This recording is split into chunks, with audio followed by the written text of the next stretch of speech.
ফোনে হুমকি কাণ্ডে আজ অনুব্রত মণ্ডলকে তলব বোলপুরের এসডিপিও অফিসে হাজিরার নির্দেশ দেওয়া হয়। সকাল 11টায় হাজিরার কথা ছিল, ডেডলাইন পেরোলেও সশরীরে হাজিরা দেননি অনুব্রত। অনুব্রত মণ্ডলের বদলে এসডিপিও অফিসে গেলেন কেষ্টর আইনজীবীরা। অনুব্রত আইনজীবীদের তরফে প্রতিক্রিয়া জানানো হয়েছে যে সৌজন্য সাক্ষাৎ। বিস্তারিত জানবো, কথা বলবো আমাদের প্রতিনিধি পার্থপ্রতিম ঘোষের সঙ্গে। পার্থপ্রতিম, দেখো, একেবারে সকাল 11টার সময় এসডিপিও দপ্তরে অনুব্রত মণ্ডলে হাজিরা দেওয়ার জন্য নির্দেশ ছিল পুলিশের তরফ থেকে। সেই মতো আমরা দেখেছি সকাল থেকে এসডিপিও বোলপুর, অ্যাডিশনাল এসপি, এছাড়া পুলিশের ফোর্স তারা একেবারে প্রস্তুতি নিয়ে রয়েছে। এবং আমরা দেখেছি যে অনুব্রত মণ্ডল আসলে তার যে স্টেটমেন্ট নেওয়া হবে সেই স্টেটমেন্ট একেবারে ভিডিওগ্রাফি করার জন্য যে ভিডিওগ্রাফার সেটাও পুলিশের, সেটাও কিন্তু আনা রয়েছে, প্রস্তুতি রয়েছে। এবং এক্ষেত্রে আমরা দেখলাম ঠিক ঘড়ির কাঁটা 11টার সময় অনুব্রত মণ্ডল তিনি এলেন না। তার বদলে দেখতে পেলাম 5 জন আইনজীবী তারা একসঙ্গে মোটর বাইক নিয়ে এলেন এবং আসার পরে পুলিশ সূত্রে আমরা যেটা জানতে পারছি, পুলিশের সঙ্গে কথা বললেন যে অনুব্রত মণ্ডল সম্পর্কিত বিষয়, সেই নোটিশ সম্পর্কিত বিষয়ে তারা কথা বলতে চান। আমরা দেখলাম যে 3 জন আইনজীবী একেবারে এই যে এসডিপিও অফিস রয়েছে তার বাইরে বসলেন। 2 জন আইনজীবী এসডিপিও যে রুম, সেই রুমে গিয়ে কথা বলেন এবং তারপর দেখলাম তড়িঘড়ি এই 5 জন আইনজীবী তারা কিন্তু এসডিপিও যে দপ্তর সেই দপ্তর ছাড়লেন। এবং ছাড়ার সময় একজন আইনজীবী তারা কী জন্য এসেছিলেন, কী কথা হলো সেই বিষয়ে কার্যত তারা কিন্তু কোনো কথাই বললেন না, তারা চলে গেলেন। একজন আইনজীবী বললেন যে তারা অন্য বিষয়ে এসেছিলেন, অপর আর একজন আইনজীবী বললেন সৌজন্য সাক্ষাতে এসেছিলেন। কিন্তু ঘড়ির কাঁটা এখন 11:30। এসডিপিও, অ্যাডিশনাল এসপি এবং অন্যান্য পুলিশ আধিকারিকরা তারা এসডিপিও দপ্তরের মধ্যে তারা নিজেদের মধ্যে কথা বলছেন, আলোচনা করছেন, বৈঠক করছেন। অনুব্রত মণ্ডল কি আসবেন, এটা এখন সবথেকে বড় প্রশ্ন। ঘড়ির কাঁটায় 11টার সময় হাজিরা দেওয়ার কথা থাকলেও অনুব্রত মণ্ডল এলেন না। কিন্তু এরপরে সবথেকে বড় যেটা বিষয় সেটা হচ্ছে, যদি অনুব্রত মণ্ডল না আসেন তাহলে পুলিশ কী পদক্ষেপ নেবে। কারণ গতকালকে আমরা দেখেছি যে বীরভূমের এসপি তিনি একেবারে স্পষ্ট করে জানান যে এফআইআর হয়েছে এবং তিনি জানান যে কড়া ব্যবস্থা নেবে। তাহলে কি পুলিশ কি ব্যবস্থা নেয়, যদি না আসে সেটাই এখন দেখার বিষয়। অন্যদিকে অনুব্রত মণ্ডল কে, তিনি বীরভূমের একেবারে দর্দণ্ডপ্রতাপ নেতা। অনুব্রত মণ্ডল প্রাক্তন জেলা সভাপতি। সেই অনুব্রত মণ্ডলের মুখে এই রকম ভাষা উঠে আসা কিন্তু স্বাভাবিকভাবে একদিকে যেমন দল অস্বস্তিতে পড়েছে, বিরোধীরা বলছে অবিলম্বে গ্রেপ্তার করার জন্য, অন্যদিকে বিভিন্ন মহল থেকে অর্থাৎ পুলিশের মহল থেকেও কিন্তু এই যে বক্তব্য, পুলিশের একজন পুলিশ আধিকারিককে এরকম বক্তব্য, তাদের কিন্তু পুলিশ মহল তাকিয়ে রয়েছে বিভিন্ন মহলের মতো যে পুলিশ কী ব্যবস্থা নেয় সেটা দেখার জন্য। এই অনুব্রত মণ্ডল যার বিরুদ্ধে এর আগেও একাধিকবার নানা সময় নানা বক্তব্য শুনতে পাওয়া গেছিল। কখনো পুলিশকে হুমকি দিচ্ছে শোনা গেছে, কখনো বোমা মারা নিদান দিচ্ছেন, কখনো একেবারে পুলিশকে সময় বেঁধে দিচ্ছেন, এই রকমভাবে একাধিক বিষয় শোনা গেছিল। কখনো শোনা গেছিল চরম ঢাক বাজবে এইরকম শব্দ। ভোটের আগে আসলেই, ভোটের সময় আসলেই অনুব্রত মণ্ডলের নানা বক্তব্য শোনা যায়। কিন্তু এবারের যে বক্তব্য, সেই বক্তব্য একেবারে দর্শকদের সামনে আমরা যখন সেটাকে তুলে ধরার চেষ্টা করছি, বিপ ছাড়া কার্যত কিছু শোনানো যাচ্ছে না, কারণ এমন ভাষা সেখানে ব্যবহার করা হয়েছে।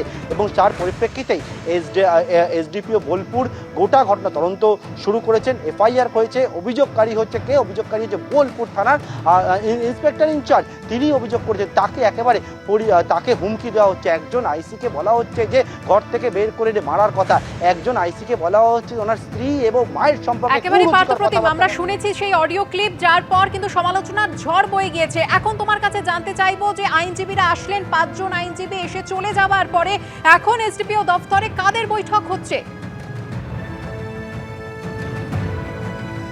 দেখো, এখন এসডিপিও দপ্তরের মধ্যে বীরভূমের অ্যাডিশনাল এসপি, অন্যদিকে কিন্তু এসডিপিও এই 2 জন রয়েছেন, এছাড়া অন্যান্য পুলিশ আধিকারিক তারা রয়েছেন। থেকে একেবারে এসডিপিও যে দপ্তর রয়েছে সেই দপ্তরের মধ্যে তারা এখন আলোচনা করছেন। কিন্তু আইনজীবীরা কি বলে গেলেন বা কি হলো সেই বিষয়ে এখনো পর্যন্ত আমরা জানতে পারিনি। পরবর্তীকালে অবশ্যই সেই গোটা বিষয় যা তথ্য আসবে সেটা তোমাদেরকে জানাবো অবশ্যই। তবে এখনো বলবো যে 11টার সময় অনুব্রত মণ্ডলকে এসডিপিও দপ্তরে হাজিরা দেওয়ার কথা থাকলেও এখনো পর্যন্ত অনুব্রত মণ্ডল তিনি কিন্তু এসে হাজিরা দেননি। এখন দেখার বিষয়, সকলের নজর যেদিকে, সেটা হচ্ছে পুলিশ পরবর্তী পদক্ষেপ কি নেন বা অনুব্রত মণ্ডল হাজিরা দেন কিনা। একেবারে পুলিশের তরফে কি জানানো হয় অবশ্যই তোমার কাছে জানবো। পার্থপ্রতিম, তুমি আমাদের সঙ্গে থাকো। আর এই মুহূর্তে আমরা টেলিফোনে যোগাযোগ করে নিয়েছি বিজেপি নেতা সজল ঘোষের সঙ্গে। সজল বাবু, 2টি জামিন অযোগ্য ধারা সহ মোট 4টি ধারায় মামলা রুজু হয়েছে অনুব্রত মণ্ডলের বিরুদ্ধে। তাকে 11টায় হাজিরা দিতে বলা হলেও তিনি এলেন না। 5 জন আইনজীবী এলেন এবং তারা এসডিপিও দপ্তরে দেখা করে বেরিয়ে যাওয়ার সময় একজন আইনজীবী বললেন সৌজন্য সাক্ষাৎ করতে এসেছিলেন নাকি, কি বলবেন? 11টা ছেড়ে দিন, এরা তো বাংলার 12টা বাজিয়ে দিয়েছে। আর সৌজন্য, রাত্রির বেলা মাকে এবং বউকে একসাথে ধর্ষণের বরংবার হুমকি দেওয়ার পর আর আর বাকি তো উচ্চারণ করতে পারবো না, ছেড়ে দিন, আপনারা মহিলা তো। করার পর সকালবেলা এসছে সৌজন্য সাক্ষাৎকার করতে, আর পুলিশ সেই সৌজন্যতা স্বীকারও করছে। এই পুলিশকে ক্লিবলিঙ্গ বললে ভুল করা হবে না, মানে ছোট করে বলা হবে। এই পুলিশকে ডাক্তাররা তাদের আন্দোলনে শিরদাঁড়া উপহার দিয়েছিল।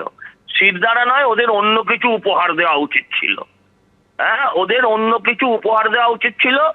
মানুষ সন্তুষ্ট হতো, পুলিশের প্রতি বিশ্বাস ফিরত, আস্থা ফিরত।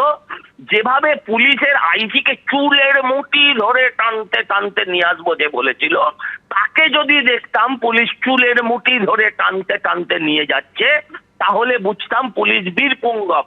এই পুলিশ অসহায় মহিলাদের ওপর লাঠি চালায়, এই পুলিশ অসহায় শিক্ষকদের ওপর লাঠি চালায়, এই পুলিশ আমাদের মতন বিরোধীদের ঘর ভাঙে, কিন্তু এই পুলিশ নিজের ঘর বাঁচাতে পারে না। এই পুলিশ নিজের বউয়ের সামনে, নিজের গর্ভধারিণী মায়ের সামনে দাঁড়াতে পারবে না, কারণ যে মাতৃ সম্মান রাখতে পারে না, যে নিজের স্ত্রীর সম্মান রাখতে পারে না, তারা দায়িত্ব নিয়েছে সারা বাংলার মা বোনের সম্মান রাখবে। এই পুলিশ থাকার থেকে না থাকা ভালো, এই পুলিশ থাকার থেকে না থাকা ভালো। এই রাজ্যে পুলিশ ব্যবস্থা উঠে গেলে বাংলার মানুষ অন্তত শান্তিতে থাকবে। তারা বলতে পারবে যে রাজ্যে তো পুলিশ নেই, কিন্তু এই পুলিশ একেবারে দালালে পরিণত হয়েছে। একটা অনুব্রতর কথা শুনতে পেয়েছি, আরো কত অনুব্রত এরম রাতের অন্ধকারে ওসিদেরকে, আইসিদেরকে, ডিসিদেরকে, এসপিদেরকে ফোন করে, সেটা তো আমাদের জানা নেই। সরাসরি রাজীব কুমারকে ফোন করা হচ্ছে বলে শুনতে পাচ্ছি, সত্যি মিথ্যে জানি না। এই যদি পুলিশের অবস্থা হয়, মুখ্যমন্ত্রীর পদত্যাগ করা উচিত। মিনিমাম যদি লজ্জাবোধ থাকে মুখ্যমন্ত্রীর, ওই অনুব্রতকেও দল থেকে তাড়ানো উচিত এবং নিজের পদত্যাগ করা উচিত। যে নিজের পুলিশ বাহিনীকে প্রোটেক্ট করতে পারে না, তার বাহিনী তার হয়ে লড়বে, অথচ সে তার বাহিনীকে রক্ষা করবে না। এই বাহিনীর থাকার থেকে না থাকা ভালো, এইরকম পুলিশ মন্ত্রী থাকার থেকে না থাকা ভালো।